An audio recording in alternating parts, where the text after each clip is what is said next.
Ouattara est sur les traces de Paul Biya. Il faut le dire. Regardez son discours.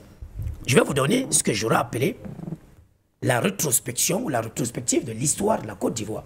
Oui. Il y a de cela un mois, le président de l'Assemblée nationale, maire de l'une des plus grandes communes de Côte d'Ivoire, oui. Yopougon, oui. décide d'admettre que les opposants, que ceux qui s'opposent, puissent faire ce que j'aurais appelé, attention, un meeting. Qu'est-ce qu'il fait? C'est un baromètre. Il cherche à connaître à quel niveau sont les opposants. Au sortir de ce meeting, certains journalistes du bord politique ivoirien décident donc de traiter ce meeting d'un meeting de va-t-en-guerre, d'un meeting d'une opposition qui ne se reconnaît pas en ce qu'on aurait appelé des vrais politiciens pour renverser le pouvoir oui. au jour des urnes à Ouattara. Ok. Très rapidement, le président Gbagbo lance un meeting lui aussi. Oh, le meeting du président Gbagbo a bel et bien eu lieu. Tout à fait. Comment pouviez-vous admettre des meetings quand vous saviez que vous allez ne pas admettre la candidature de ces candidats? Non. On pose un jet. Gbagbo fait son meeting. Quand il finit de faire son meeting, le lendemain, on dit Gbagbo, Thiam, Bleu Goudé ne seront pas candidats à l'élection présidentielle. Ça veut dire qu'il y a une force. Ces opposants sont forts.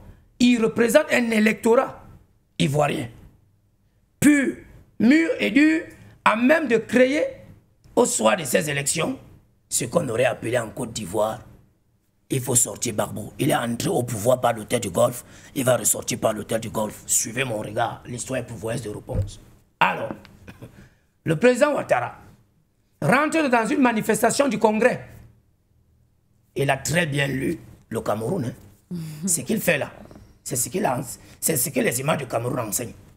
De l'UNC au RDPC, c'est comme ça qu'on fait les congrès, pour dire que le peuple a besoin de moi. Et il ramène l'image du Cameroun en Côte d'Ivoire, pour dire que nous avons un pays extraordinaire qui sait donner des bonnes et des mauvaises leçons.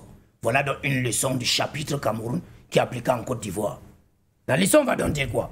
Le congrès s'étant réuni, et vraiment massivement, ce congrès ne représente pas les plus de 25 à 30 millions d'Ivoiriens.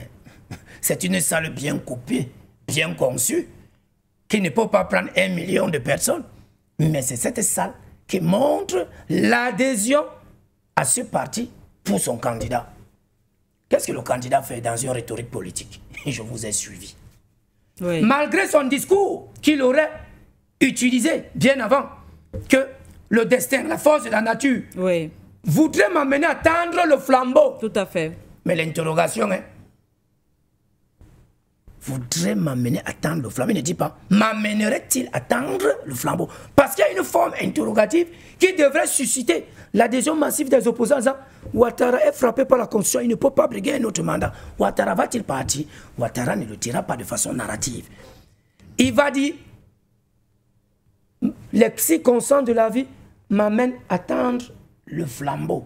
Je ne sais pas si dans son discours on a mis 3 points de suspension, inachèvement des idées.